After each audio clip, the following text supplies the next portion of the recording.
guys, case scenario, may mga travel kayo, tapos hindi nyo alam kung saan nyo ilalagay yung mga abubot nyo. Kahit na may top box na tayo, hindi pa rin sapat, diba? So, kailangan talaga natin ng extra storage sa mga motor natin.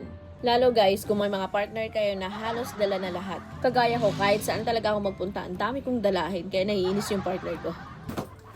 Kaya nga guys, recommended ko talaga itong Immortal Top Box Bag. Saan po ba ito nilalagay? Ipinapatong po ito sa ibabaw ng top box natin.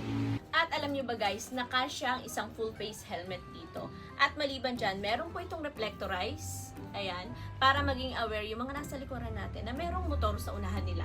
Diba? Then, maliban dyan mga bossing, diba, malaki na siya. Look, na-e-expand pa ito mga boss. Ayan. Meron ditong zipper. Ayan. Buksan natin to para mas lumaki pa siya. Tara! Ayan. Then, maliban dyan mga bossing, meron po itong mga strap dito both side. Ayan. Para nakafix talaga dun sa mga top box natin. At kung pinoproblema nyo naman na baka nakawin sa mga motor ninyo, huwag kayong mag-alala dahil madadala nyo yan kahit saan. Dahil meron po siyang strap. Hanapin ang strap. Tara! Dito pala sa loob niya, meron siyang nagsisilbing strap para stable yung mga gamit nyo sa loob.